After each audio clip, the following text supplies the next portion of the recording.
కళ్ళు మూసుకొని వాక్యాన్ని ఒక్కసారి ధ్యానించుకుందాం. మనం అందరం కూడా వాక్యాన్ని వింటున్నాం. దేవుడు ఎవరు? దేవుడికి మనం ఎవరు? దేవుడు మన కోసం ఏర్పరచుకున్నటువంటి ఒక ప్రణాళిక ఏంటి? దేవుడు మన అందరికి తన రూపాన్ని ఇచ్చి, ఇదిగో ఈ జీవన విధానం ద్వారా నాకు కీర్తిని తీసుకురావాలని దేవుడు సెలవిచ్చారండి. మన యొక్క జీవన విధానం ద్వారా, మన యొక్క నడవడిక ద్వారా, మన జీవన శైలి ద్వారా దేవుడికి కీర్తిని తీసుకురావాలని దేవుడు మనలందరూ కూడా తన రూపాన్ని ఇచ్చి, తన పేరు పెట్టి మనలందరికీ కూడా ఈ లోకంలో సూచించాడు. ప్రార్థన చేద్దాం. దేవుడు పరిశీలించి చూస్తే ఎవరి ఆలోచన ప్రకారంగా వాళ్ళు ఉన్నారంట. దేవుడు పరిశీలించి చూస్తే భూలోకంలో ఉన్న జనులందరూ కూడా దుష్టులైపోయారంట. దేవుడు పరిశీలించి చూస్తే మానవులందరూ కూడా చెడ్డ పనులు తలం చేయాలనే ప్రతిసారి కూడా తలంచుతూనే ఉంటారంట. ఎస్, ఈ తలంపులలో, ఆలోచనలో, మరి ఈ కార్యాలలో మీరు, నేను, మనందరం కూడా దేవుడికి కీర్తిని తీసుకొస్తున్నామా, లేక మన జీవన విధానం ద్వారా ఆ తండ్రి అయిన దేవుడు మనల్ని కుటుంబ సభ్యులుగా ఎన్నుకున్నటువంటి దేవుడికి మన యొక్క జీవనం ద్వారా అపకీర్తిని తీసుకొని వస్తున్నామా? ప్రార్థన చేద్దాం. ఒకవేళ ఈ రోజు నీ జీవితం దేవుడికి దూరంగా ఉన్నట్లయితే, నీ క్రియలు దేవుడికి దూరంగా ఉన్నట్లయితే, నీ యొక్క ప్రార్థన జీవితం దేవుడికి దూరంగా ఉన్నట్లయితే, నీ పిల్లలు దేవుడికి దూరంగా ఉన్నట్లయితే, నీ భార్య, భర్త దేవుడి యొక్క తలంపులలో, దేవుడి యొక్క కార్యాలలో, దేవుడి యొక్క సత్క్రియలలో, లేకపోతే దేవుడిచ్చినది గొప్ప అవకాశం ప్రేమిట మనసు చెందడానికి, మనల్ని మనం ఆత్మీయంగా మార్చుకోవటానికి దేవుడిచ్చిన గొప్ప వరమే ఈ తపస్కాలం. దేవుడిచ్చినటువంటి గొప్ప వరమే యొక్క సరిదిద్దుకునేటువంటి కాలం. ఎస్, యొక్క కాలంలో తప్పు చేసావని నీకు తెలిస్తే, దేవుడు అంటున్నాడు, నువ్వు తప్పు చేసావని నీకు తెలిస్తే పశ్చాత్తాపడమని దేవుడు కోరుకుంటున్నాడు. ఆ పశ్చాత్తాపడి వారిని నేను ఆశీర్వదిస్తానని, పశ్చాత్తాపడి వారిని నేను నా చెత్తకు చేర్చుకుంటానని, పశ్చాత్తాపడి వారిని వారి కృపలో ఉంటారని దేవుడు వాక్కు ద్వారా మనందరూ కూడా ఆహ్వానిస్తున్నా. ప్రియ బిడ్డ, ప్రార్థన చేసుకున్నాం.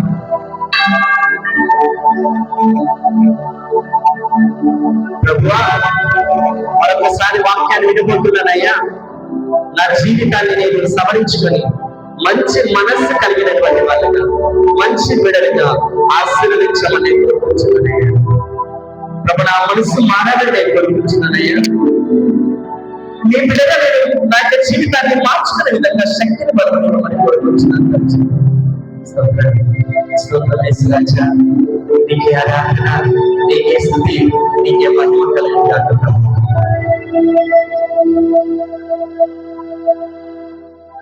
Praise the Lord. Praise the Lord. Praise the Lord. Praise the Lord. Praise the Lord. Praise the Lord. Hallelujah. Hallelujah. Hallelujah. Hallelujah. Hallelujah. Hallelujah.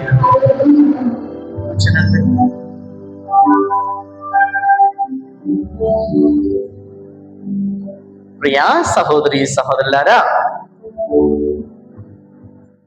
దేవుడికి దేవుడు ప్రేమించినటువంటి ప్రేమకి ప్రతిఫలంగా మనం ఏమి ఇవ్వగలం అనేసి మనం ధ్యానించుకుంటున్నాం.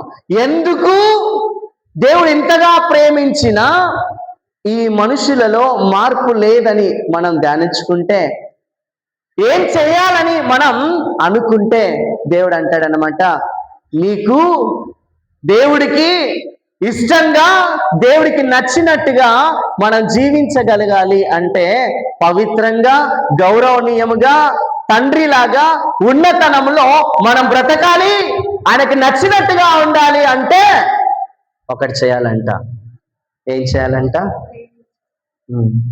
ప్రేమించండి. ఇంకా తెస్సలోనికీయులకు రాసిన మొదటి లేఖ 4:4 తెస్సలోనికీయులకు రాసిన మొదటి లేఖ. ఏం చేయాలి? ఏమంటున్నాడు దేవుడు? నీ యొక్క హృదయాన్నే కాదు, నీ జీవితాన్నే కాదు, నీ ప్రార్థననే కాదు ఇవ్వాల్సింది, ఇంకా అంతకంటే గొప్పదేదో మనం కంట్రోల్లో పెట్టుకోవాలి. మీలో ప్రతి వ్యక్తి పవిత్రముగా, గౌరవనీయముగా తన శరీరమును అదుపులో పెట్టుకొనుట. Praise lord, praise lord, praise lord. ఏం చేయాలంటండి? ఏం చేయాలంట? శరీరమును అదుపులో పెట్టుకోవాలి అంట. పవిత్రంగా, గౌరవనీయముగా, ఉన్నతనములో, పరిశుద్ధంగా, కనికరము కలిగి, ప్రేమ కలిగి దేవుడికి కీర్తిని తీసుకురావాలంటే ఈ శరీరం ఆధీనంలో ఉండాలి.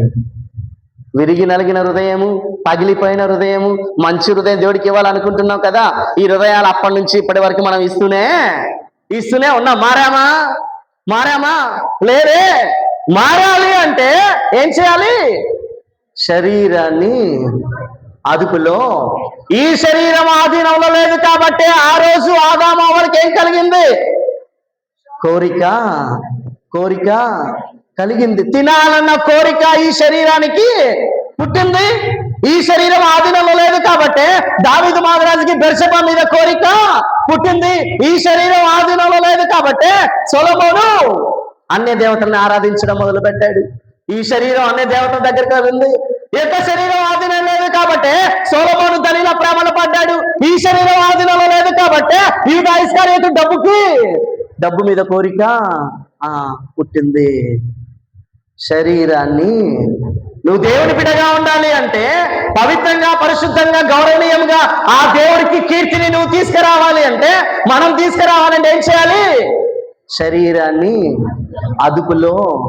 నా ప్రశ్న ఏంటంటే, ఈ శరీరం అదుపులో లేకపోతే ఏమవుతుందా? ఈ శరీరం అదుపులో లేకపోతే ఏమైనా అవుతుందా? ఏమవుతుంది? ఇప్పటి వరకు ఏమన్నా అయిందా? బాగానే ఉన్నాం, అందరం బాగానే ఉన్నాం కదా, బాగానే ఉన్నాం కదా. రోగాలు ఇవి అవి ఏమైనా వచ్చాయా? అందరం హ్యాపీగానే ఉన్నాం కదా. అదుపులో లేకపోతే ఈ శరీరానికి ఏమవుతుంది? పాపంలో పడతాం. ఇంకా ఏమవుతుంది? బలహీనమైపోతుంది. ఇంకా ఎందుకు వాళ్ళు చెప్పాలి? ఏమవుతుంది ఈ శరీరం ఆధీనంలో లేకపోతే? దేవుని దగ్గర లేకపోతే ఏమైనా అవుతుందా? ఇంతవరకు ఏమవుంది, ఇప్పుడు కూడా ఏమవదమ్మా. ఏమవుతుంది ఈ శరీరానికి? దేవుడు అంటాడు ఈ శరీరం ఆధీనంలో ఉండాలి. కారణం రోమిలకు రాసిన లేఖ 8వ అధ్యాయం 5వ వచనం. ఏమవుతుంది ఈ శరీరం ఆధీనంలో లేకపోతే? రోమిలకు రాసిన లేఖ 8:5.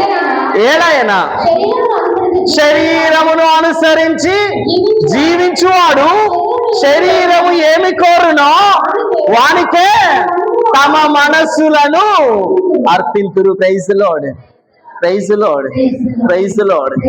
ఏమవుతుందండి ఈ శరీరానికి? ఏమవుతుంది శరీరానికి? శరీరము ఏమైతే కోరుకుంటుందో మనసు కూడా అదే కోరుకుంటుంది. నువ్వు శరీరం దేవుని దగ్గర ఉండాలంటే దేవుని కోరుకుంటుంది. శరీరం దేవుని యొక్క ప్రేమ సహనం కలిగి ఉండే ప్రేమ సహనాన్ని మనసు కూడా కోరుకుంటుంది. శరీరం మారాలని కోరుకుంటే మనసు కూడా మారాలని కోరుకుంటుంది. శరీరము ఏం కావాలి అంటే మనసు కూడా అదే ఏం కోరుకుంటుంది. నీ శరీరం ఇప్పుడు ఏం కోరుకుంటుంది? శరీరం డబ్బును కోరుకుంటుంది, అందాన్ని కోరుకుంటుంది, ఆకర్షణ కోరుకుంటుంది, మొబైల్ కోరుకుంటుంది, అవునా, పేరు ప్రతిష్టను కోరుకుంటుంది, ఉన్నత స్థలాన్ని కోరుకుంటుంది, అవునా. ఇది కోరుకుంటుంది శరీరం. దీనిలో ఉన్న మనసు కూడా నేను కోరుకోవద్దని చెప్పట్లేదమ్మా. బాగుండాలి, మంచిగా బ్రతకాలి, ఉన్నతంగా బ్రతకాలి, సంపాదించుకోవాలి, బాగుండాలి కదా. దేవుడికి ఇష్టమే. నువ్వు ఉన్నతంగా ఉంటే దేవుడు ఇంకా బలంగా సంపాదించుకోండి, బాగుండాలి, కీర్తి కలిగేలాగునా నువ్వు నీ బిడ్డలు ఉండాలి. కానీ ఈ కీర్తి వచ్చినప్పుడు, ఈ పదవులు వచ్చినప్పుడు, ఈ ఆశీర్వాదాలు వచ్చినప్పుడు తలబిరుస్తనం ఎక్కకూడదు, గర్వం రాకూడదు. ఇంకా తనను తాను తగ్గించుకొని వానిని దేవుడు హెచ్చిస్తాడు అన్నాడు కదా.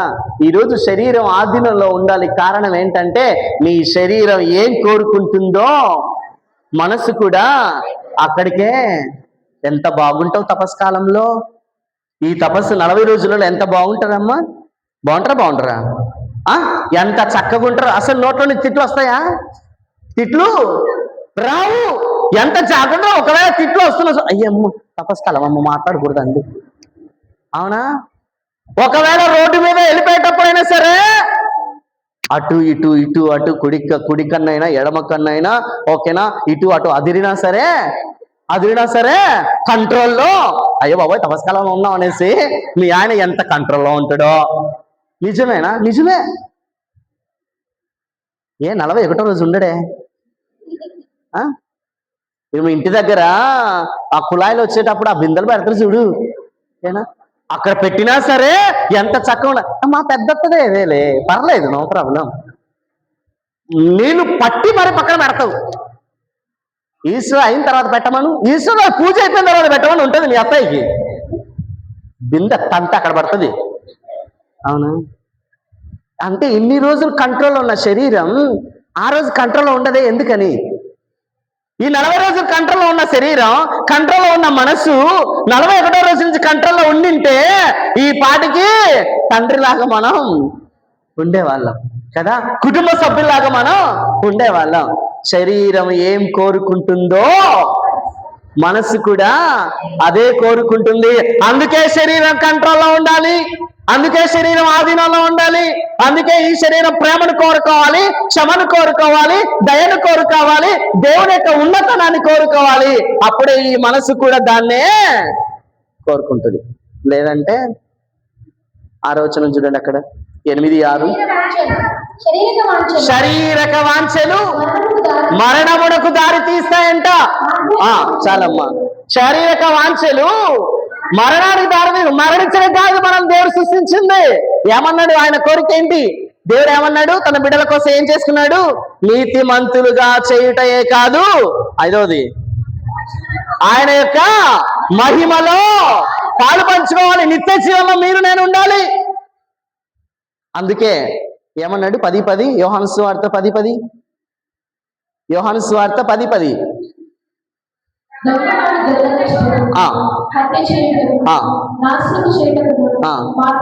మాత్రమే వచ్చును, నేను జీవమునిచ్చుటకును దానిని సమృద్ధిగా ఇచ్చుటకును వచ్చినాను. అందుకే ప్రియ సహోదరి సోదరులారా, మన జీవితం మరణానికి కాదు వెళ్ళవలసింది. మన జీవితం దేవుని యొక్క మహిమలోకి, దేవుని యొక్క ఉన్నతనంలోకి, దేవుని యొక్క పునరుత్థానంలోనికి, దేవుని యొక్క ఆ నిత్య జీవితంలోకి మన జీవితం వెళ్ళాలి. మన యొక్క జీవితం ఆ యొక్క పరలోక వాసులుగా, నివాసులుగా మనం అక్కడ ఉండాలి. శరీరానుసారంగా జీవిస్తే మనం మరణానికే అంకితం అవుతాం. అందుకే శరీరాన్ని ఆధీనంలో పెట్టుకోవాలి అని కోరేది. ఓకేనా? అంటే ఇప్పుడు శరీరం ఆధీనంలో లేకపోతే ఇవి జరుగుతాయి. ఇంకొక వచనం చదవండి, అక్కడ 7వ వచనం. ఏలైనా శరీరేచ్ఛపై నెలకొనిన మనసు దేవుని యొక్క శత్రువు. Praise the lord. శరీరముపై నెలకొనిన మనసు దేవుని యొక్క. ఒక గంట క్రితం ఇదే శరీరం ఏమైంది? ఇదే శరీరం, ఇదే రూపం, ఇదే పోలిక ఎవరిది? ఇదే పోలిక ఎవరిది? గంట తర్వాత ఏమైంది? దేవుడి. అంతే. ఒక గంట ముందు ఎంత చక్కగా చెప్పుకున్నా, గర్వం చెప్పుకున్నా. ఏమని? నేను దేవుడి బిడ్డనని. ఆ మాట వింటుంటే ఇక్కడ ఉన్న వాళ్ళు ఎంత నవ్వుకుంటారు. అబ్బా, దేవుని కుటుంబంలో నేను దేవుని కుటుంబంలో దేవుని సభ్యురాలని అనేసి, దేవుని కుటుంబంలో సభ్యురాలని ఎంత హ్యాపీగా ఫీల్ అయిపోయిండ్రో. ఇప్పుడు దేవుని యొక్క శత్రువు అంట. శరీరం ఆధీనంలో లేకపోతే ఈ యొక్క శరీరం దేవునికి శత్రువు అండి. అందుకే శరీరం ఏం చేయాలి? అదుపులో పెట్టుకోవాలి శరీరం. అండ్ అది కూడా దేవుని యొక్క బిడ్డలుగా, దేవుని యొక్క మంచితనములో, దేవుని యొక్క కనికరములో, దేవుని యొక్క పరిపూర్ణతలో, దేవుని యొక్క ఉన్నతనములో, దేవుని యొక్క ప్రేమలో, పవిత్రతలో ఉండాలి అంటే శరీరాన్ని ఆధీనంలో పెట్టుకోవాలి. శరీరం ఆధీనంలో లేకపోతే ఏమవుతుందని నేను చెప్పా. ఇప్పుడు శరీరం ఆధీనంలో ఎందుకు ఉండాలి? అవసరమా శరీరం ఆధీనంలో ఉండటం? ఎందుకు అవసరం? నేను ప్రార్థన చేస్తే సరిపోతుంది కదా, ఆఫెట్రిస్తే సరిపోతుంది కదా, అవునా కదా? ఉపవాసం చేస్తే సరిపోతుంది కదా, ప్రార్థన చేస్తే సరిపోతుంది కదా. ఈ శరీరం ఎందుకు ఆధీనంలో ఉండాలండి? ఎందుకు ఉండాలి ఈ శరీరం ఆధీనంలో? అవసరం ఆయనకి నా శరీరం ఆధీనంలో పెట్టుకోవటం? ఎందుకు అవసరం?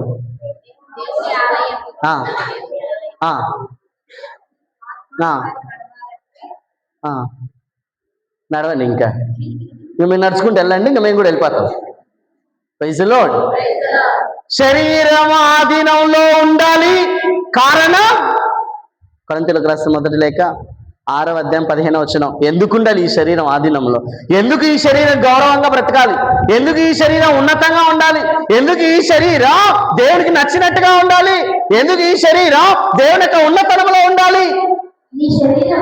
మీ శరీరములు క్రీస్తు దేహములో అవయవములని మీకు తెలియదా? Praise the lord. Praise the Lord. ఏంటమ్మా ఈ శరీరం? ఈ శరీరం క్రీస్తు దేహములో ఒక అవయవం. ఈ శరీరం క్రీస్తు దేహంలో ఒక అవయవం. ఈ శరీరం క్రీస్తు దేహంలో ఒక భాగం.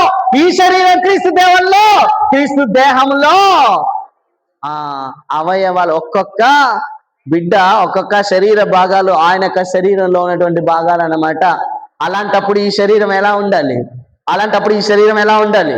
క్రీస్తు దేహంలో అవయవం అంటే ఈ శరీరం. నీ శరీరం, నా శరీరం క్రీస్తు దేహంలో అవయవాలు. క్రీస్తు దేహాల్లో అవయవమైనప్పుడు ఎలా ఉండాలి?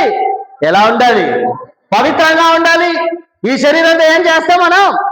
ఈ శరీరంతో తిడతాం, ఈ శరీరంతో కొడతాం, ఈ శరీరంతో అరుస్తాం, ఈ శరీరంతో మనకి నచ్చినటువంటి పనులన్నీ మనం చేస్తాం. తప్పుడు అడుగులు వేస్తాం, తప్పు మాట్లాడతాం, తప్పులో ఉంటాం, తప్పే జీవితంగా మనం జీవిస్తాం. అవుతే ఈ శరీరంతో ఎంత ధైర్యం ఉంటే దేవుడికి నచ్చని పనులు మనం చేస్తాం. ఎంత ధైర్యం ఉంటే దేవుడికి నచ్చని కార్యాలు నువ్వు చేస్తావు ఈ శరీరంతో. ఎవరిది శరీరం? ఎవరిది శరీరం? తప్పు పని చేసామా? ఈ శరీరంతో తప్పు పని చేసామా? తప్పు మాట్లాడామా? తప్పుదారి పట్టామా లేదా? దేవుడు అంటున్నాడు, ఈ శరీరం మీద నీకు నాకు ఎటువంటి అధికారము? ఏ అధికారం లేదమ్మా. నువ్వు నేను తిట్టడానికి ఈ శరీరానికి ఎటువంటి అధికారము లేదు. ఈ శరీరం దేవుడిది. ఈ శరీరం మచ్చైనా సరే, మరకైనా సరే, ముడతైనా సరే దేవుడికే ఆ చెందుంది. ఎంత ధైర్యం ఉంటే సహనాన్ని కోల్పోయినప్పుడు, కష్టాలు వచ్చినప్పుడు, బాధలు వచ్చినప్పుడు, ఇబ్బందులు వచ్చినప్పుడు ఎంతమంది తక్కున నిద్ర మాత్రం చేతిలోకి వచ్చేస్తాయి కదా. తక్కున ఫ్యాన్ గుర్తొస్తాయి, తక్కున ఆత్మహత్య చేసుకోవాలనుకుంటాం. ఎవరి సొమ్మని ఇది? ఎవరిది అనుకుంటున్నావు? ఇది ఎవరిది? దేవుడిది.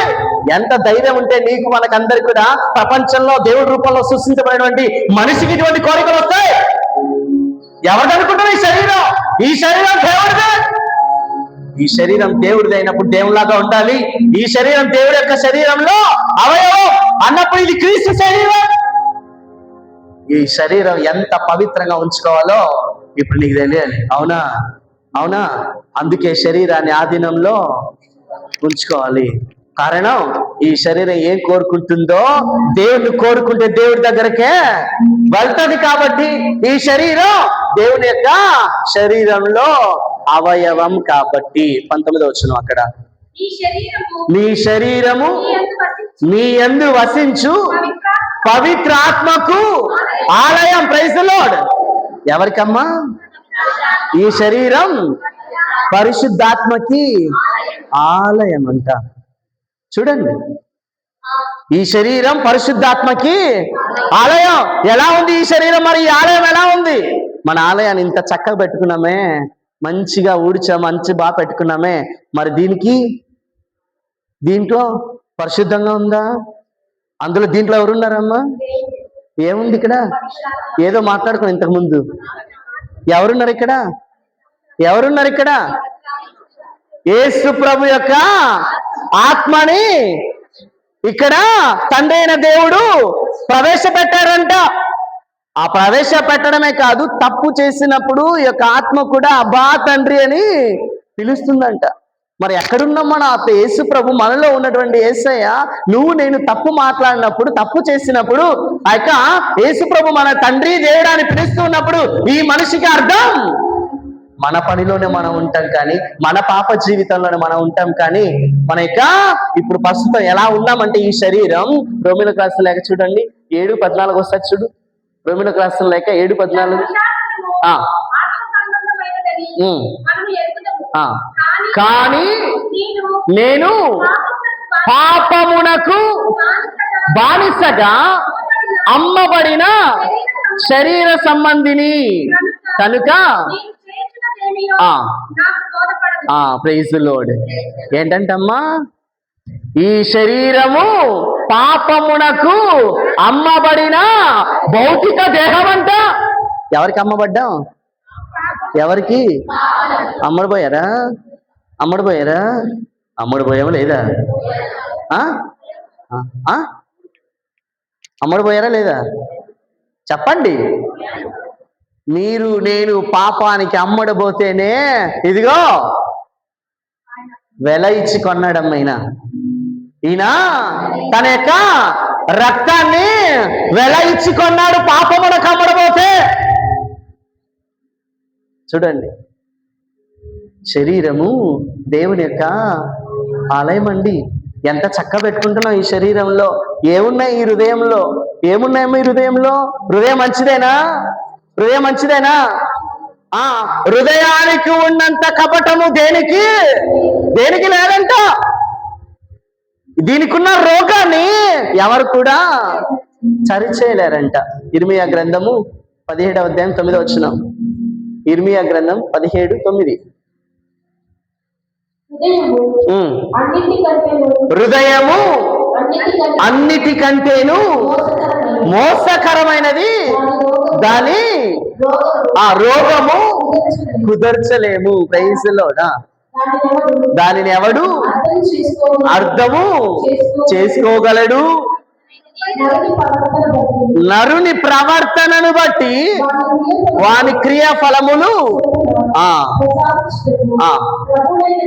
ప్రభువుడైన నేను నీ హృదయమును పరిశీలింతును. Praise lord, praise lord, praise lord, praise lord. మా ఈ హృదయము దేవుడిది, కానీ ఈ హృదయానికి ఉన్న ఇది ఆధీనంలో లేకపోతే, ఈ శరీరం ఆధీనంలో లేకపోతే, ఈ హృదయానికి ఉన్నంత కపటము దేనికి లేదంట. ఈ హృదయానికి వచ్చే రోగాన్ని ఇంకా ఎవరు కూడా సరిచేయలేరంట. కాబట్టి ఏం చేయాలి? ఆధీనంలో ఉంచుకోవాలి. నంబర్ 3, రోమీయులకు రాసిన లేఖ 10వ అధ్యాయము 31వ వచనం. 10:31.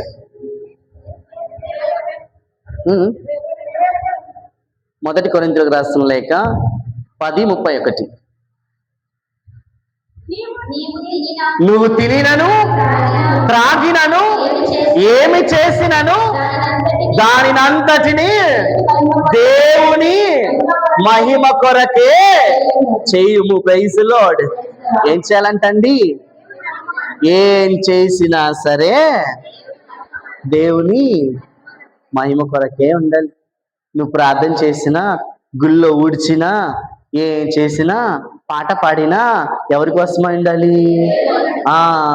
కొందరు ప్రార్థన చేస్తే ఇంకా ఆమె కంటే పరిశుద్ధురాలు, పవిత్రాలు ఇంకా ప్రపంచంలో ఉండరు. ఎవరి కోసం?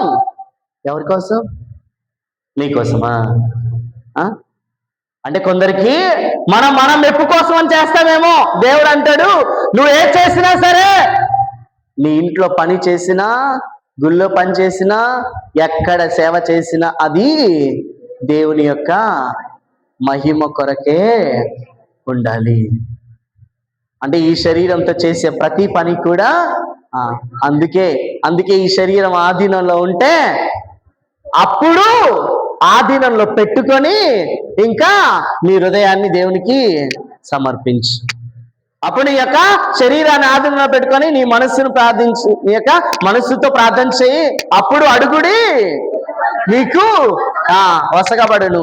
ఈ శరీరం ఆధీనంలో పెట్టుకోకుండా మనం ఏం చేసినా, హృదయాన్ని ఇచ్చినా, విరిగి నలిగిన హృదయాన్ని ఇచ్చినా, కన్నీరు కార్చినా మనిషి ఫలితం ఇంతవరకు శరీరం ఆధీనంలో లేకుండా ఉంది కాబట్టే మనం ప్రార్థన చేసుకుంటున్నాం, కానీ ఫలితం లభించలే. ఆ రోజు ప్రార్థన చేశారు. ఏమని?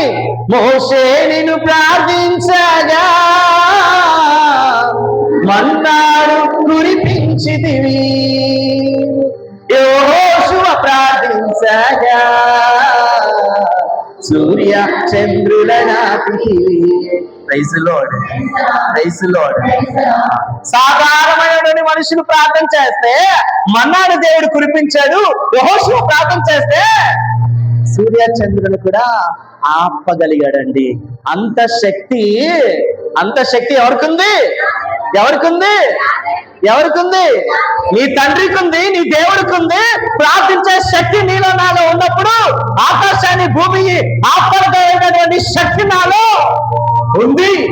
కానీ ఈ శరీరం ఆధీనంలో, అందుకే బలహీనలో పడిపోతున్నా. ఈ శరీరం ఆధీనంలో లేదు కాబట్టి 40 రోజులు ఉపవాస ప్రార్థనలో ఉన్నటువంటి శరీరం 41వ రోజున తిరిగి బలహీనతలో పడిపోతుంది. ఈ శరీరం ఆధీనంలో లేదు కాబట్టి నాకు ఇష్టానుసారంగా నేను జీవిస్తున్నా. ఈ శరీరం ఆధీనంలో లేదు కాబట్టి నా ఆలోచన ప్రకారంగా నేను జీవిస్తున్నా. ఈ శరీరం ఆధీనంలో లేదు కాబట్టి నా యొక్క కుటుంబ జీవితం కూడా దేవుని యొక్క ఆధీనంలో ఈరోజు లేదు. Praise the lord, praise the Lord. నేను సహోదరులారా, దేవుడు హెచ్చరిస్తున్నారండి, కుటుంబం యొక్క శరీరాన్ని అదుపులో. మనం కొందరు అంటారు కదా, ఫాదర్ గారండి నేను కంట్రోల్ చేసుకోలేకపోతున్నా, దేవుడు అంత జ్ఞానాన్ని నాకు, అమ్మా మీరు నేను మనం అనుకుంటాం దేవుడు ఏమి ఇవ్వలేదనేసి, మనం అనుకుంటున్నామేమో, కానీ సర్వాన్ని నువ్వు కంట్రోల్ చేసుకోవటానికి, మంచి చెడు ఆలకించడానికి, నీకు అన్నిటినీ సర్వాన్ని నువ్వు నేను సృష్టించబడినప్పుడే దేవుడు మన జన్మముతో పాటు ఇవన్నీ కూడా మనకు వసగాడండి. ఏమిచ్చాడు మనకి దేవుడు? ఏమిచ్చాడమ్మా? పాపంలో పడకుండా ఉండటానికి ఏమేమి ఇచ్చాడు? సిరాపతుల యేసు జ్ఞాన గ్రంథం 2వ అధ్యాయం చూడండి.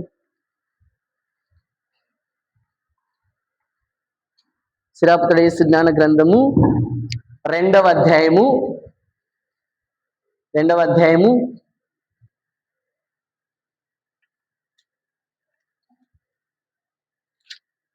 17కి వెళ్ళండి, 2కి మళ్ళీ వచ్చేద్దాం.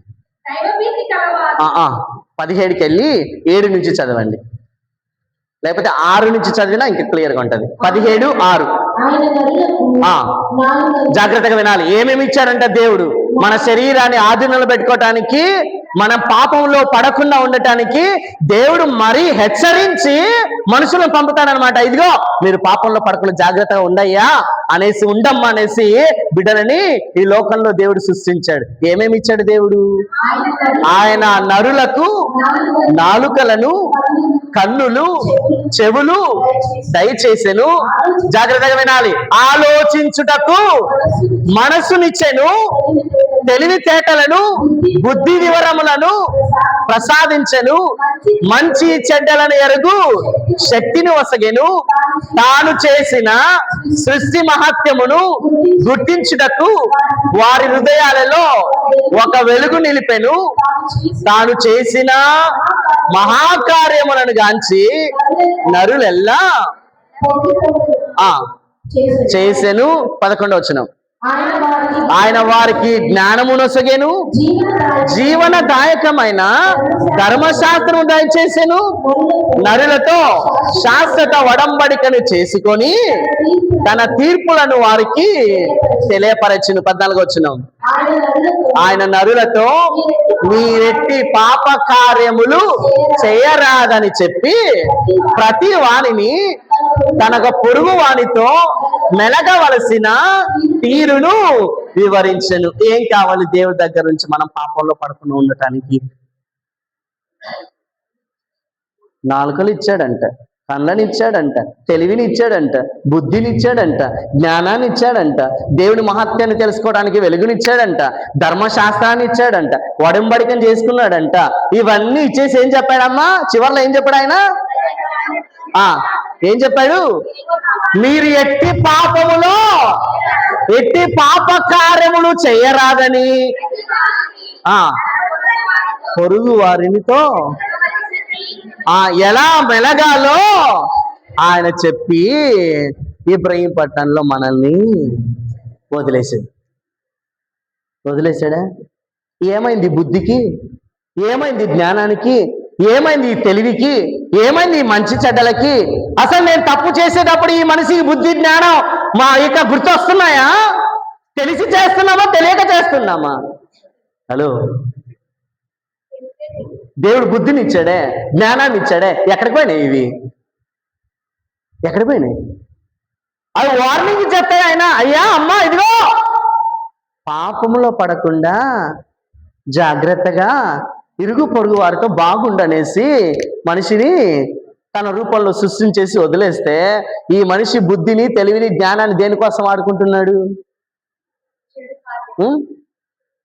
ఎవరి కోసం వాడుకుంటున్నాడు? ధర్మశాస్త్రాన్ని ఇచ్చాడంట. అసలు దేవుడు అంటే భయం ఉందా మనకి? భయం ఉందా?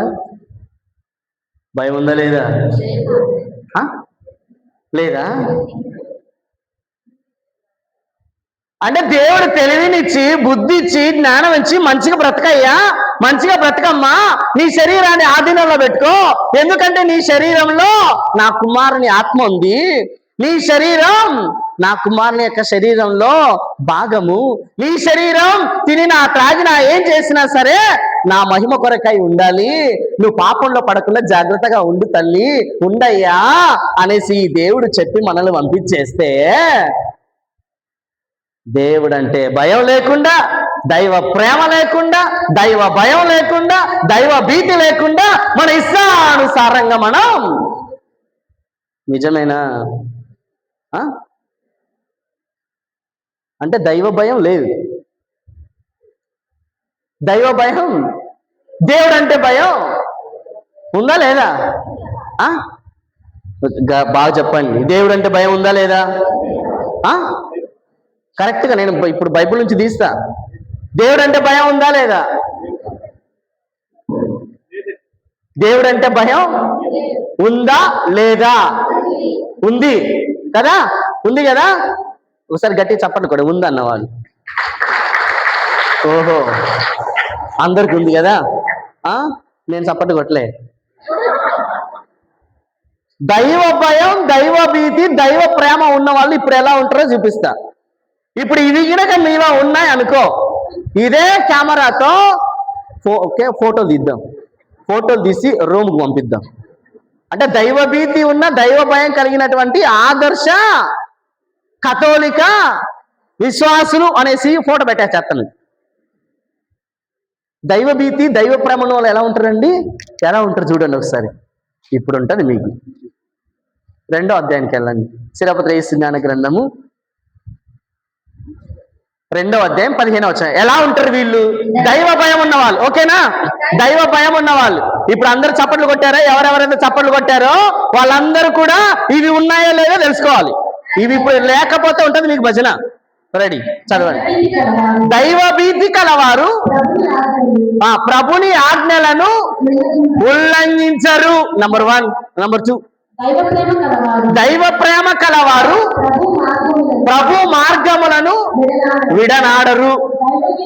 దైవ భీతి కలవారు ప్రభువునకు ప్రియముగా గుర్తింతురు.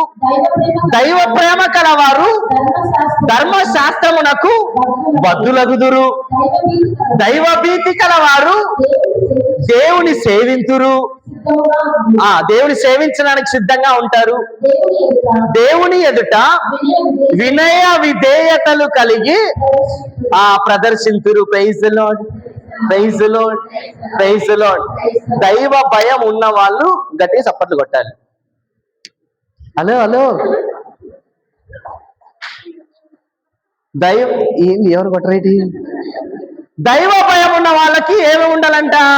చదవండి.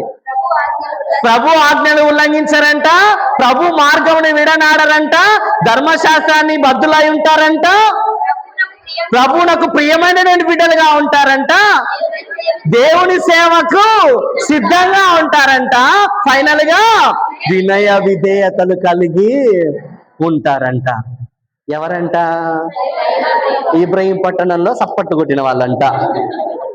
Praise the lord, praise the lord, praise the lord, praise the lord. దైవ భయం ఉందా లేదా? దైవ భయం ఉంటే నీలో వినయ విధేయతలు ఉండాలి. దైవ ప్రేమ, దైవ భయం, దైవ భీతి ఉంటే ఆజ్ఞలకు లోబడి ఉండాలి. దైవ ప్రేమ ఉంటే ప్రభు మార్గాన్ని విడనాడకుండా ఉండాలి. దైవ ప్రేమ ఉంటే ధర్మశాస్త్రాన్ని, ఈ యొక్క ధర్మశాస్త్ర బైబిల్ గ్రంథాన్ని అంటి పెట్టుకొని ఉండాలి. దైవ ప్రేమ ఉంటే దేవుడికి నచ్చిన బిడ్డగా నువ్వు ఉండాలి. ఉన్నావా? ఎక్కడున్నాయి ఆజ్ఞలు? ఎక్కడున్నాయి వినయ విధేయత? ఎక్కడ ఏ మార్గంలో నడుస్తున్నావు నువ్వు నేను ఈరోజు? ఎవరి ఆధీనంలో ఉన్నావు? ఈ శరీరం, ఈ మాటలు, ఈ పవిత్రత, ఈ విశ్వాసము, ఈ యొక్క ప్రేమ, ఈ యొక్క ప్రవర్తన ఎవరి ఆధీనంలో నడుస్తున్నాయి? దేవుని ఆధీనంలో నడుస్తున్నాయా? నీ ఇష్టానుసారమైన ఆధీనంలో నడుస్తున్నాయా? నీ యొక్క ఆధీనంలో, నీ యొక్క ఆకర్షణకి, నీ యొక్క మాధ్యమాలకి, మద్యానికి, ఒక మొబైల్ కి, దీనికి దానికి ఆకర్షణీయంగా లోబడి ఉన్నాయా? లేక దేవుని యొక్క వాక్కుకి లోబడి ఉన్నాయా? ఎవరి ఆధీనంలో ఉన్నాయి? దైవ భయం, దైవ భయం. నిజంగా దేవుని ప్రేమిస్తున్నావా? దేవుని ప్రేమిస్తున్నావా? Do you love God? దేవుని నువ్వు ప్రేమిస్తూ ఉన్నావా? దేవుణ్ణి ప్రేమిస్తూ ఉంటే దైవ భయం దైవ ప్రేమకి మొట్టమొదటి మెట్టంట. సిరాపతుల యేసు జ్ఞాన గ్రంథం మళ్ళీ ఒకసారి చూడండి, అక్కడ ఉంటది.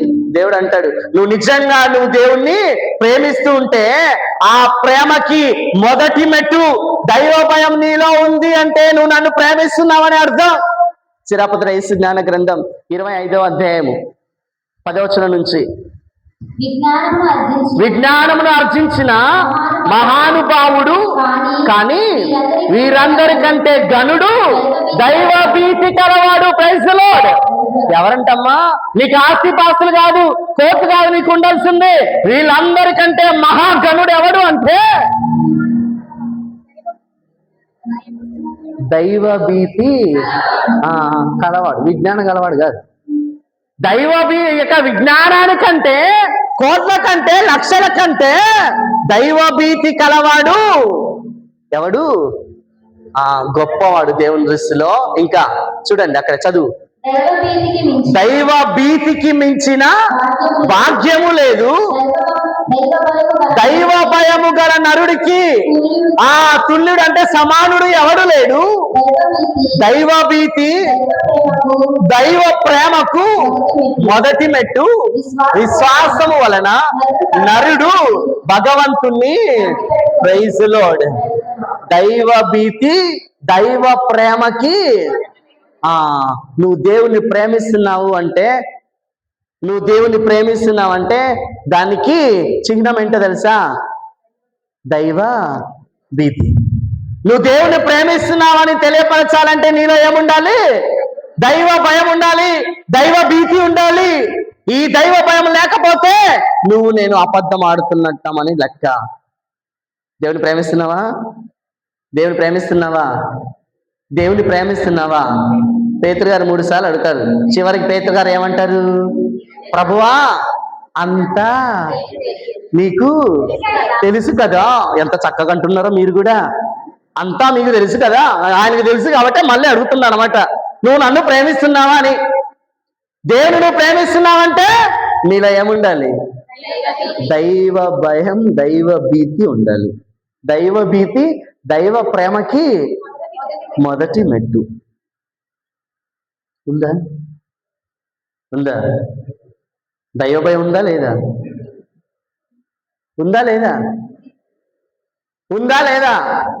నువ్వు ఉందంటే నిరూపించుకోవాలమ్మా. ఉంది అంటే ఆజ్ఞలకు లోబడి ఉండాలి. దేవుడు చెప్ప వెరీ క్లియర్ వాక్యం ద్వారా కదా. నువ్వు నీలో దైవ భయం, నాకు భయపడుతున్నావు అంటే నా ఆజ్ఞలకు లోబడి ఉండాలి. భయపడుతున్నావు అంటే నా మార్గాన్ని నువ్వు విడనాడకూడదు. భయపడుతున్నావు అంటే వినయ విధేయత ఉండాలి. భయపడుతూ ఉన్నావు అంటే ధర్మశాస్త్రాన్ని అంటి పెట్టుకు ఉండాలి. భయపడుతున్నావు అంటే నా సేవ చేయడానికి నువ్వు సిద్ధంగా ఉండాలి. ఇవి నీలో ఉన్నాయి అంటే నువ్వు దేవుని ప్రేమిస్తున్నావని, నీలో దైవ భయం ఉందని అర్థం. ఉన్నాయా లేవా అని నా ప్రశ్న, అంతే. ఇక్కడ అక్కడ ఒప్పుకోవట్లేదమ్మా. నా పాయింట్ అంతా అక్కడే, బుల్లెట్ అంతా అక్కడికి వెళ్తుంది కానీ అది మళ్ళీ నన్నే కొట్టేస్తుంది అనమాట. రెడీ? దైవ భయం ఉందా లేదా అంటే మీకు ఇంకొక మాట చెప్పాలి, సరేనా? ఓకే, వెళ్ళండి. సిరాపతుల యేసు అక్కడ చూడు, అక్కడ ఉంటది ఇంకొక మాట. ఇది కనీసం ఇప్పుడన్నా మాట్లాడమో చూద్దాం. సిరాపతుల యేసు జ్ఞాన గ్రంథము 1వ అధ్యాయం 29వ వచనం. జనుల ముందు నటన ఇది వద్దు మనకి, సరేనా? నటన వద్దు. దేవుడు నీ ఎవరో నీకు దేవుడు తెలుసు కదా, నువ్వెవరో దేవుడికి బాగా. అందులో 2 కన్నులు కదా ఆయన చూసేది, 7 కన్నులు. అందులో ఆ తీవ్రత ఎలా ఉంటుంది తెలుసా? ఆ నేత్రములు ఎలా ఉంటాయి? సూర్యుని కంటే 10,000 రెట్లతో దేవుడు నిన్ను చూస్తూ ఉన్నప్పుడు దైవ భయం ఉందంటే ఉంది ఫాదర్ గారు అని అంటుంటారు అక్కడ. ఉంటది దైవ ప్రేమ దైవ భీతి ఉంటే ఇలా ఉండాలి అన్నాను కదా, ఓకేనా? నటన చేయొద్దు. చిత్తశుద్ధితో దేవుని దగ్గర ఉండాలి. ఆ ప్రవర్తన దేవుడికి మనం సమర్పించుకోవాలి. Praise the lord. మరొకసారి, దైవ భయం ఉందా లేదా? మీరు వెరీ గుడ్ అమ్మా, మీ ఫోటో తర్వాత తీసుకుంటాను, కానీ వెనకున్న మగవాళ్ళ ఫోటో కావాలి నాకు. దైవ భయం ఉందా లేదా? Praise lord, praise lord, praise lord, praise Lord. దేవుడు అంటాడు ఒక మాట, ఓకేనా? చూడండి 18వ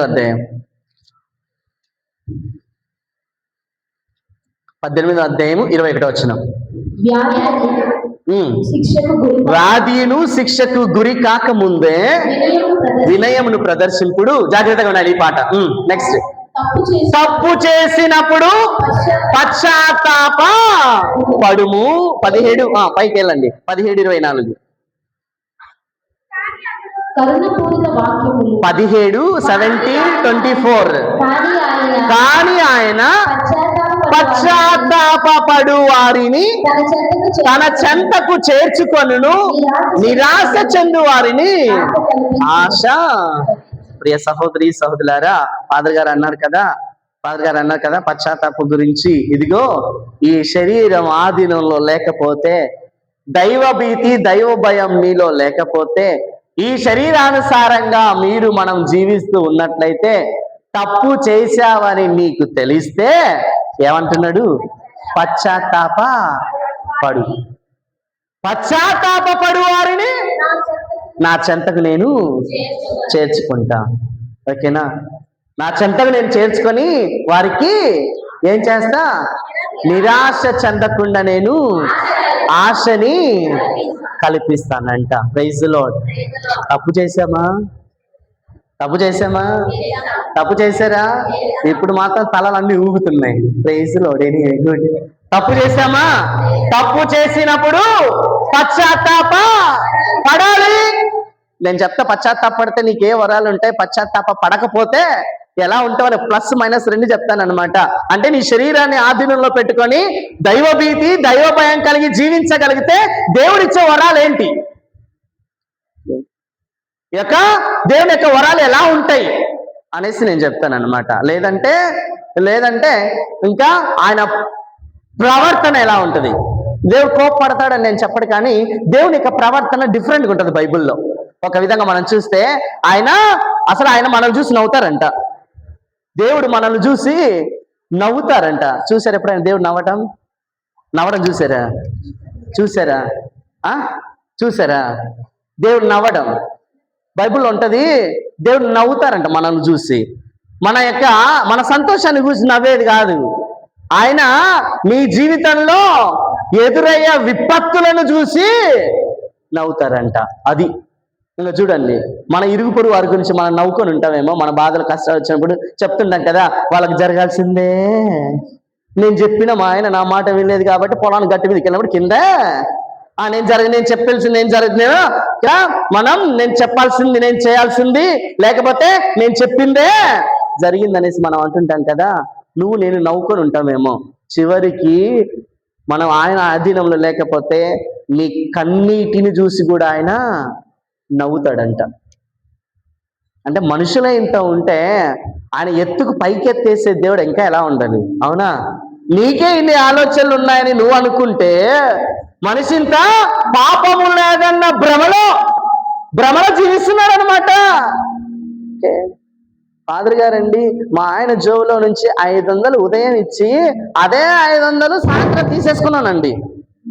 అమంటామండి, ఫాదర్ గారండి మా ఆయన జోబులో నుంచి ఉదయం నేను మా ఆయనకి ఇచ్చా 500, అదే 500 సాయంత్రం నేను తీసుకున్నా.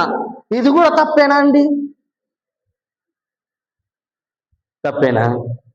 నీ డబ్బులు నువ్వు తీసుకోవడం తప్ప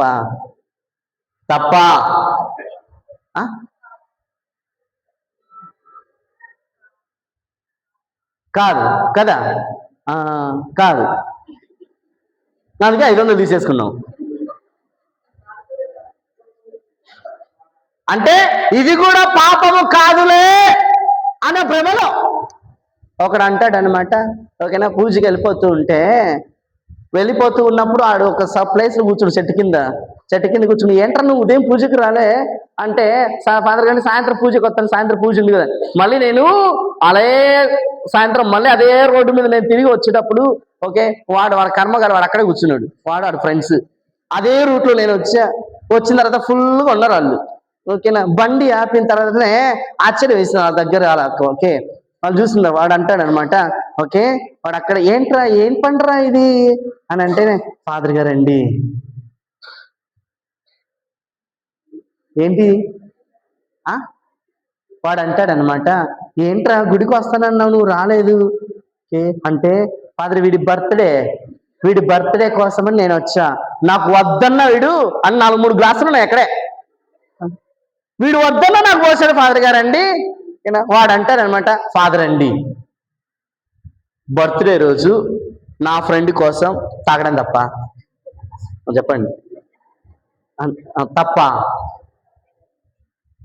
నేను చెప్పనమ్మా. నేను వాడికి ఏం చెప్పలే, తిరిగి బండి వేసుకొని వచ్చేసిన. పాపము లేదన్నా భ్రమ, ఈ భ్రమలో ఉన్నాం అంటే ఏం చేసే, ఇది కూడా ఆశ్చర్యంగా, అది కూడా ఆశ్చర్యంగా చెప్పటం, ఇది కూడా ఫాదర్, ఇది కూడా పాపమేనా? లేదురా ఇంకా పుణ్యం, ఇంకా హాఫ్ క్వార్టర్ ఫుల్ క్వార్టర్ రాక్కుంటూ వెళ్ళండి, ఇంకా ఇది కూడా పాపం కాదు. పరిస్థితులు ఎలా వచ్చాయంటే, అంత స్థితిలోకి మనిషి పాపము లేదన్న భ్రమలో మనం జీవిస్తున్నాం అనమాట. ఇంకా దేవుడి ప్రేమ, దైవ ప్రేమ ఇవన్నీ కూడా ఎక్కడొస్తాయమ్మా? బ్రతికినప్పుడు మట్టి, నడిచేటప్పుడు మట్టి మన కింద ఉంటది. పోయిన తర్వాత అదే మట్టి మన మీద ఉంటది. పుట్టినప్పుడు మనల్ని ఎవరు చూడటానికి వచ్చారో, పోయినప్పుడు మనల్ని ఎవరు ఎత్తుకొని వెళ్ళిపోతాడో తెలియదు. కానీ ఈ యొక్క జీవించినంత కాలం ఆ ఇసుక రేణు అంత జీవితాన్ని ప్రేమతో, సహనంతో, ఓర్పుతో జీవిద్దామని ఏ ఒక్కరికి కూడా లేదా.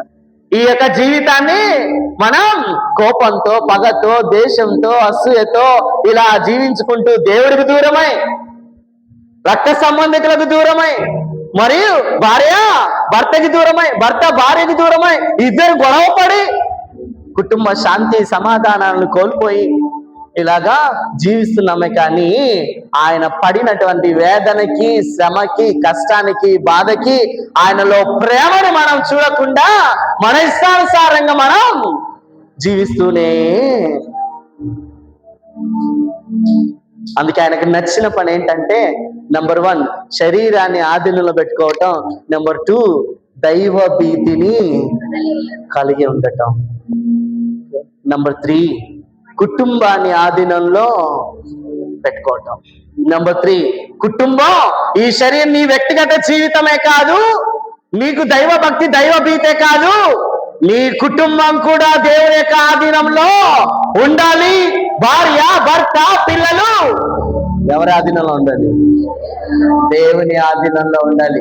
ఆశీర్వదించబడాలి అంటే నీ ఆధ్యాత్మిక జీవనం, నీ శారీరక జీవితం, నీ దైవ భీతి, నీ కుటుంబం, ఈ 3 కలిస్తేనే నీ కుటుంబము దేవుని యొక్క కుటుంబంలో ఉంటుంది. నీ బిడ్డలు దేవుని యొక్క కుమారులుగా, కుమార్తెలుగా ఎదుగుతారు. నీ యొక్క కుటుంబ దాంపత్య జీవితం నూరంతలుగా ఫలించబడుతుంది. దేవుడికి నచ్చిన కార్యాలు 3 ఉన్నాయంట. దేవుడికి నచ్చిన కార్యాలు, దేవుడికి నచ్చిన గుణాలు 4 ఉన్నాయి. దేవుడికి నచ్చిన కార్యాలు 3 ఉన్నాయి. ఏంటో చూద్దామా? ఆ 3 కూడా దేవుడి కంటే ఇష్టమంట, మనుషులకు కూడా ఇష్టమేనంట. ఏంటో ఆ కార్యాలు మనం చూద్దాం. దేవుడికి నచ్చిన కార్యాలు 3.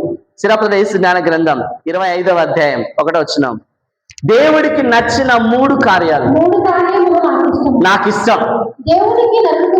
దేవుడికి నరులకి కూడా ఇవి కీర్తిని కలిగించునంట. నెంబర్ 1 సోదరులు ఐక్యమత్యముగా జీవించుట. నెంబర్ 2 ఇరుగు పొరుగు వారు స్నేహముగా జీవించుట. నెంబర్ 3 భార్యాభర్తలు పొందికగా.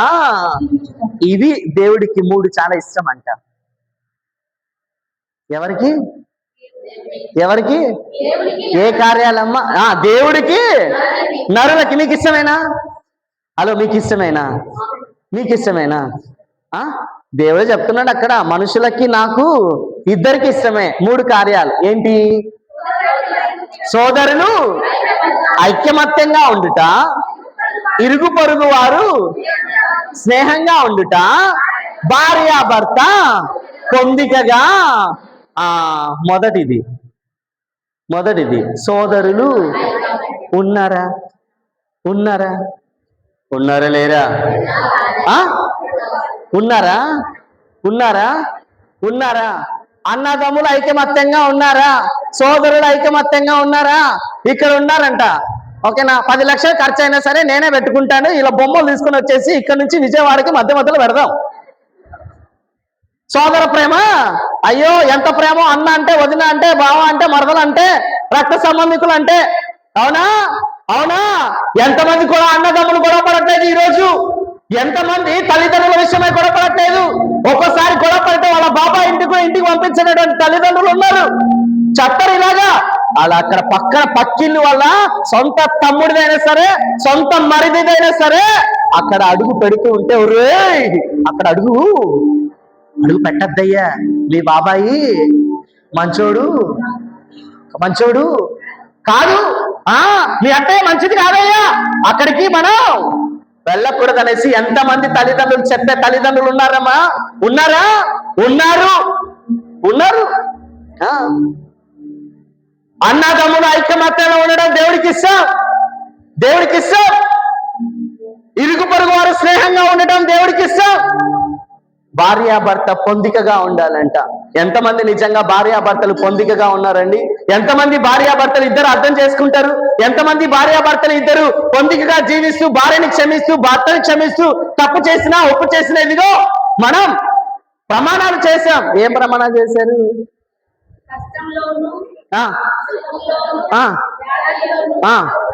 సౌఖ్యములోను మీకు ప్రామాణికముగా ఉందునని మాట.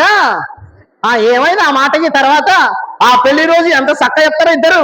కష్టములోను, సుఖములోను, వ్యాధిలోను, బాధలోను, సౌఖ్యములోను నీకు తోడుగా ప్రామాణికముగా ఉంటాననేసి అంగ తర్వాత ఇద్దరు చేయి పట్టుకొని నడిచిన వాళ్ళు ఇప్పటి వరకు నడిచినారు. ఇంకా కనీసం బర్త్డే రోజైనా, కనీసం వివాహం రోజైనమ్మా ఇద్దరు భార్యాభర్త వచ్చి ఓకేనా పూజ సమర్పించుకొని, ఓకే ఇద్దరు భార్యాభర్త వచ్చేసి పూజ సమర్పించుకొని ఇంటికి వెళ్ళి కూర్చొని, ఏమండి 15 సంవత్సరాలు అయింది కదా పెళ్ళై, 10 సంవత్సరాలు కదా పెళ్ళైపోయి, 20 సంవత్సరాలు కదా పెళ్ళైపోయి, ఓకే ఎప్పుడైనా మీ ఆయన నీ దగ్గర కూర్చొని, నువ్వు మీ ఆయన దగ్గర కూర్చొని ఎప్పుడైనా ప్రేమగా మాట్లాడిందా అమ్మా? హలో, మాట్లాడావా? కనీసం ఆ రోజైనా మీ ఆయన సరేలే మాట్లాడలేదులే, ఆ గుడికి వచ్చినప్పుడు బండి మీద వెనకాల కూర్చోబెట్టుకున్నప్పుడైనా, ఇద్దరు ఆ చర్చిలోకి వచ్చేటప్పుడు నడిచేటప్పుడైనా కనీసం ఇదిగో దేవుడు నాకు ఇచ్చిన గొప్ప వరం నువ్వు, I love you my darling అనేసి ఎప్పుడన్నా అన్నాడా అమ్మా? అన్నాడా? తిట్టడం మాత్రం ముందే అంటాడు. వాళ్ళు అంటారు మీకేం తెలుసు ఫాదర్ గారు మా బాధలు అని ఆయన అంటాడు. గొడవలు మాత్రం మళ్ళీ ఇద్దరు గొడవ పడతారు. అయ్యా భార్యాభర్త ఇద్దరు గొడవ పడతారు. మధ్యలో అంత ప్రేమ ఉన్నాడు డైరెక్ట్ వెళ్ళి మాట్లాడచ్చు కదా. పిల్లలను పిలిచి ఒరే మమ్మీ తినిందో లేదు చూడు డాడీ. మళ్ళీ ఆ పాప నిలుస్తుంది, అమ్మ బంగారం తల్లి ఇట్రా, డాడీ అన్నం తిన్నాడు లేదు చూడమ్మా. నువ్వు వెళ్ళి అడగచ్చుగా. 3 రోజులు మాట్లాడరు. భార్యాభర్త ఎలా ఉండాలంట? ఇది ఇటు ఉంటారు భార్యాభర్తలు. వీళ్ళు కూడా మళ్ళీ ప్రమాణం చేసిన వాళ్ళు కష్టంలో, సుఖంలో, దుఃఖంలో నేను నీకు తోడుగా ఉంటాను కదా. పప్పులో కారం ఎక్కువైతే ఉండడు, పప్పులో ఉప్పు అయితే ఎక్కువైతే ఉండడు, నువ్వు లేట్ వస్తే ఉండడు, నీ వాడిని ఏదైనా చెప్తే ఉండడు, దాంట్లో ఉండడు దీంట్లో ఉండడే. ఏమంది భార్యాభర్తలకి? ఈరోజు యవనస్తులు పెళ్లి చేసుకోరంటే ఏముంది ఫాదర్ గారండి పెళ్లి మా అమ్మ డాడీ జీవితం చూస్తేనే ఈ పెళ్లి యొక్క గొడవ ఏంటో. ఏ ఉదాహరణ ఇచ్చావమ్మా మీ అబ్బాయికి మీ అమ్మాయికి? ఏం చెప్పేవాడికి? ఒక వయసు వచ్చినప్పుడు వాడి వివాహం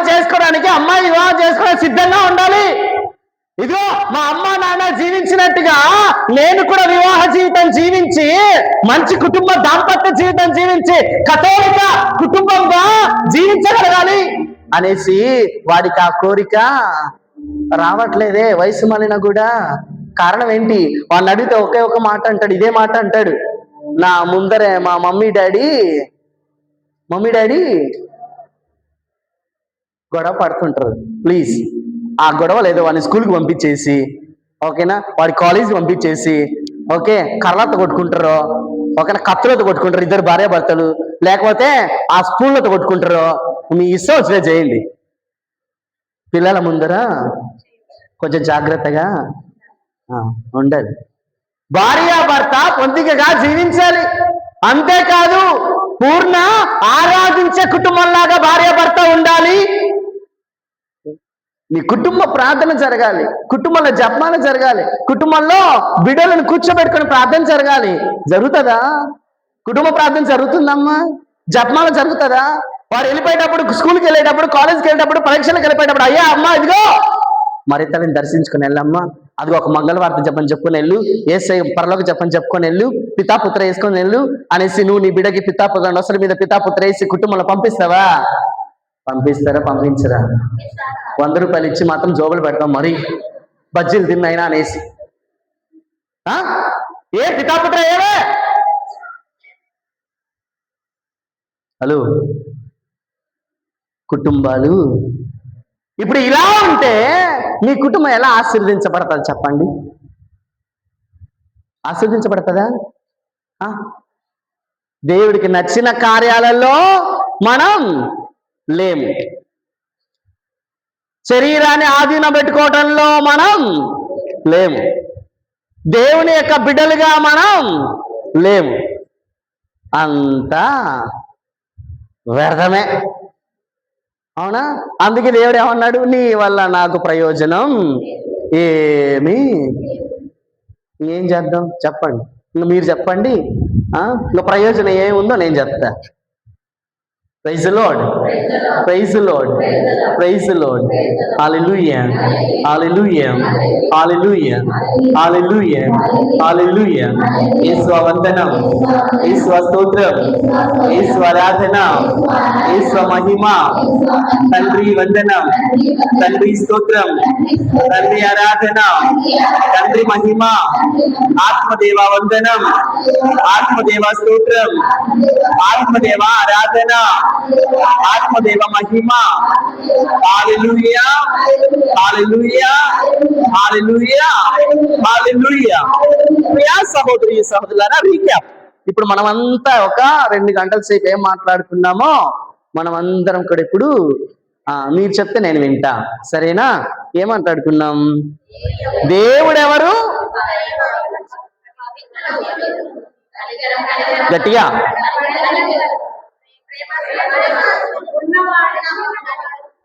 ఒక ఆర్డర్ లేదు. పవిత్రుడు, కనికరం గలవాడు, పరిపూర్ణుడు, ప్రేమస్వరూపుడు, ఉన్నవాడు. మనం ఎవరం దేవుడికి? దేవుని బిడ్డలము, దేవుని పుత్రులం, కుటుంబ సభ్యులం.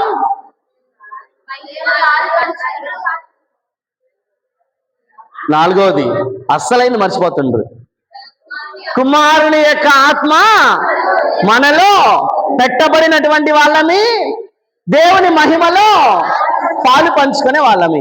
ఈ బిడ్డల కోసం దేవుడు ఒక ప్రణాళిక వేసుకున్నాడు అనమాట. ఏంటంట? ఈ బిడ్డలందరూ కలిసి ఏం చేయాలంట? దేవుడికి కీర్తిని, ఈ కీర్తిని తీసుకొస్తున్నారో లేదో అనేసి దేవుడు పరిశీలించి చూస్తే ఎలా ఉన్నారంట? పరమ దుస్తులైరంట, చెడు పనులు చేయాలని తలంచుచున్నారంట, ఎవరి ఆలోచన ప్రకారంగా వాళ్ళు జీవిస్తున్నారంట. ఇలా జీవిస్తూ ఉండగా మనం జీవిస్తూ ఉంటే, చెడ్డ పనులు చేసుకుంటూ ఉంటే, కంట్రోల్లో లేకపోతే దేవుడు ఎన్ని కన్నులతో నన్ను చూస్తుంటాడనేసి నేను ఒక సంఘటన తీసుకొని వచ్చాను అనమాట. ఎన్ని కన్నులు అంటే దేవుడికి? యేసయ్యకి ఎన్ని కన్నులంట? ఈ కన్నుల యొక్క తీవ్రత ఎలా ఉంటదంట? సూర్యకాంతిని కంటే 10,000 రెట్లు కాంతివంతంగా ఉంటుందంట. అందుకు కాబట్టి దేవుడు ప్రేమించినటువంటి ప్రేమకి ప్రతిఫలంగా మనం ఏదైనా ఇవ్వాలా అనేసి ధ్యానించుకుంటూ ప్రేమించని యేసురాజా పాట పాడుకొని ఏం చేశాము? దేవుని పరిపూర్ణంగా ప్రేమించాలి, ఆయనకు కీర్తిని తీసుకురావాలంటే నెంబర్ 1 శరీరాన్ని అదుపులో ఉంచుకోవాలి. శరీరం ఆధీనంలో లేకపోతే ఏమవుతుందంట?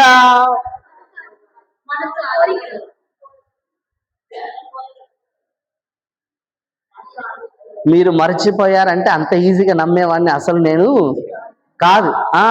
ఎప్పుడో చిన్నప్పుడు ఆమె మాట్లాడింది గుర్తుంటే కదా, ఎవరో మాట్లాడిన గుర్తుంటే ఇప్పుడు గుర్తుండవు. అవునా? రెడీ, ఆయన దగ్గర ఉన్నాం మనం. మరి శరీరం ఆధీనంలో లేకపోతే ఏమవుతుంది? శరీరం ఏం కోరుకుంటుందో మనసు అదే కోరుకుంటుంది. శారీరక వాంఛలు మరణానికి దారి తీస్తాయి. శరీర కోరికలపై నెలకొరిన మనస్సు దేవుని యొక్క శత్రువు. ఎందుకు శరీరం ఆధీనంలో ఉండాలమ్మా? దేవుని యొక్క ఆలయం కాబట్టి. ఓ దేవుడా, ఈ శరీరము దేవుని యొక్క శరీరంలో అవయవం కాబట్టి. మూడవది, ఈ శరీరంతో తిన్నా తాగినా ఏ పని చేసినా దేవుని యొక్క మహిమ కొరకే కాబట్టి ఈ శరీరం ఆధీనంలో ఉంచుకోవాలి అనేసి మనం ధ్యానించుకున్నాం అన్నమాట. అందుకు కాబట్టి ఏం మాట్లాడుకున్నాం? తప్పు చేసే తర్వాత ఏం మాట్లాడుకున్నాం? దైవభీతికి వెళ్ళాం. ఓకే, ఒకటి శరీరం ఆధీనంలో ఉండాలి, రెండవది దైవభీతి ఉండాలి. దైవభీతి ఉన్న వాళ్ళు ఎలా ఉంటారు అని మాట్లాడుకున్నాం కదా. ఈ యొక్క శరీరం ఆధీనంలో పెట్టుకోవటానికి ఏమేమి ఇచ్చాడు దేవుడు అనేసి కూడా మనం తెలివి ఇచ్చాడు, జ్ఞానం ఇచ్చాడు, బుద్ధిని ఇచ్చాడు, తర్వాత ధర్మశాస్త్రాన్ని ఇచ్చాడు. ఇవన్నీ కూడా దేవుడు ఇచ్చేసి మనల్ని వదిలేసి దైవభీతి దైవభక్తి కలిగి ఉండాలని ఆయన కోరుకున్నాడు. దైవభీతి కలిగిన వాళ్ళు ఎలా ఉంటారు? ఆజ్ఞలకి పాటిస్తారు, దేవుని మార్గాన్ని విడనాడరు, బైహార్ చేసేయాలి ఇవన్నీ. ధర్మశాస్త్రాన్ని అంటిపెట్టుకుంటారు, వినయ విధేయతలతో ఉంటారు, దేవుని యొక్క సేవ చేయడానికి సిద్ధంగా ఉంటారు. ఓకే, దీని తర్వాత ఈ శరీరమే ఆధీనంలో ఉండడమే కాదు, దైవభక్తి కూడా మనలో ఉండాలి. దైవభక్తే కాదు, నీ కుటుంబం కూడా ఆధీనంలో ఉండాలి. దేవుడికి నచ్చిన 3 కార్యాలు,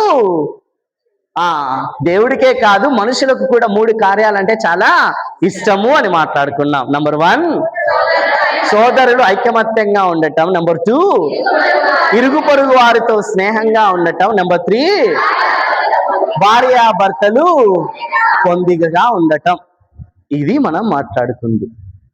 అర్థమైందా? క్లియర్? ఇప్పుడు ఇవన్నీ నీ ఆధీనంలో ఉంటే, శరీరం ఆధీనంలో ఉంది, దైవభీతి నీకుంది, నీ కుటుంబం ఆధీనంలో ఉంది. ఫాదర్ గారండి ఇవన్నీ ఉంటే నాకు లాభం ఏంటి అని నువ్వు అడుగుతావు. సరేనా? ఇవన్నీ నువ్వు ఆధీనంలో పెట్టుకుంటే నీకు వచ్చే ఆశీర్వాదాలు నువ్వు కూడా ఊహించవు, అలా ఉంటాయి. సరేనా? ఒకవేళ నా శరీరం ఆధీనంలో లేదు, నాకు దైవభక్తి అసలు దైవ భీతి అసలు లేదు, నా కుటుంబం పొందికగా ఓకే ఆయన ఎడమొహం పెట్టుకుంటే ఈమె పెడమొహం పెట్టుకుంటది, పిల్లలు ఇంకొక మొహం పెట్టుకుంటారని నువ్వు అనుకుంటే ఆశీర్వాదం. ఇలాగా దేవుడి ప్రవర్తన, దేవుడు కూడా ఎలా ఉంటాడు ఈ జీవితాన్ని బట్టి అనేసి మనం మాట్లాడుకుందాం. Praise the lord.